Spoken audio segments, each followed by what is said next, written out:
So ayan guys, maglilinis tayo ngayon. Alisin ko yung mga kalat na nasa lamesa. May mga libro, may mga snap, supply. Yan, yung libro nilagay ko dun sa kitchen ng bata. Kasi dun nakalagay yung mga things niya. Baka hanapin niya. Kaya doon ko lang din binabalik. Inalis ko lang din yung mga snap na nasa lamesa. No? Talagay ko siya sa cabinet. Sige, nakalagay yung mga snap nila. Kaya ibabalik ko lang din. Kasi pag kumain sila nakakalimutan na ibalik sa pinaglalagyan ng snap. Kaya naiiwan sila mesa. Narrange ko din yung mga chinela sa lapag. Tapos ito yung lazy boy, ibabalik ko lang siya sa may gilid. Kaya talaga siya nakalagay, ginigit na ako lang kapag manonood sila ate at kuya. Kasi yung TV nasa gitna kaya nilalagay ko din sa gitna yung lazy boy. Pero ibabalik ko na rin. So kulay, ilalagay ko lang din sa lagayan. Naiwan ata sa lazy boy ni ate, kaya pabalik ko lang din. Narrange ko yung mga lotion, kasi medyo magulo na rin. Yan, unting arrange lang. Tsaka magpupunas tayo ng lamesa. Yan, mayroon pang kandila kasi nagsindi ako. Kandila doon na nakaalis ng stress. Kaya nagsindi ako. Stress na ata. Stress na yung slot ko. Yan. Narrange ko lang din yung mga chinelas sa lapag. Tapos, yan, arrange lang ng konti. Hindi ko siya araw-araw ginagawa. Kasi, hindi mo na araw-araw masipag. Minsan tinatamad din tayo. Pero walang problema yun sa mga amo ko. Mababait sila. Sa tagal ko na rin dito kaya. Wala, hindi ko pa na nadalit sila sa akin dahil hindi ako naginis. Yan, curious ako, tingtignan ko yung box na yan, kung ano ba yan.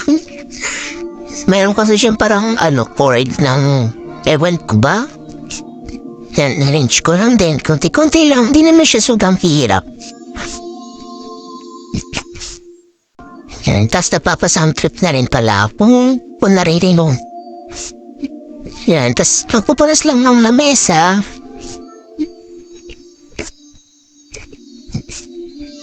Hindi ko rin siya araw-araw ginagawa. Yung pampupunas ng lamesa. Yan. Sinalo ko lang din yung palat sa lamesa. Yan. Punas-punas ng konti lang. Hindi naman siya yung talagang grabing linisin eh. Hindi sila ganun ka, rin. Basta malinis. Parang, basta maglinis ka, okay na yun. Kasi nagpapasound trip ako kasi parang ang sarap sa tenga kapag maglilinis ka na may naririnig kang tugtog, diba? Mas lalo kang ginaganaan maglinis. Mayroon talaga sound trip. Pinunasa ko lang di kasi may maalikabok na rin. Hindi rin siya araw-araw. Kumbaga, parang nakadepende sa akin kung kailan ako maglilinis, ganun. Pag tinaman tayo hindi ko siya naasikaso. Pupunas ako lang din yung telepono. Nakita ko may alikabok na rin. Tsaka yung wifi. Tapos tatayo ko lang din yung libro ng bata. Yan. Tapos pupunta tayo sa kwarto nila. Alisin ko lang din yan. Ilalabas ko yan. Yung salamin sa lamesa yan. Yung blower sa bonus. Yan. Babalik ko lang din yan sa lamesa. Di ko alam bakit may salamin sa lamesa. Siguro pag kumakain para makita yung pagmuya. Ewan ko. Ewan, titiklop tayo ngayon ng kumot. Tatlong kumot yan. Tigisa si ate at kuya. Tsaka yung anak nila, Smilate. Kaya, tatlo. Iyupin na natin tapos niya yung mga unan yung inenext natin. Ayusin ko lang din. Para pagdating ng gabi, na rin, di ba? Maayos namin yung unan. At ayan ang araw-araw kong ginagawa yung pag-yupin ng kumo, paglilitik ng mga unan nila, pag-aayos. Yan talagang araw-araw kasi pag-igising sila, kailangan malinis na rin. Kailangan, pag nakatayo na sila dyan, inaayos ko na. Kailangan ayos na. Kasi minsan dyan na rin nagme-meeting si Kuya pag siya, work from home. Diyan siya sa kwarto nagkukulong. Minsan naman sa lamesa.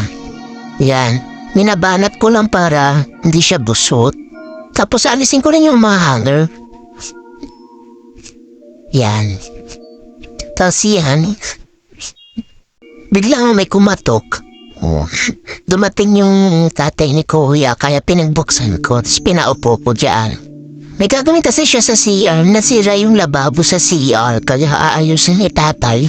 Kasi pag may nasisira dito si tatay talaga yung tinatawagan ni Kuya. Tapos nagawalis lang din ako habang may ginagawa si tatay. Alam mo na kunyari masipag tayo. Yung mga buhok sa lapag. Ba't ganun no? Kahit may kang magwalis, may mga buhok pa rin. Hindi ko alam kung sa akin o sa kasama ko. Pero alam ko sa amin yan eh. Okay, bye-bye!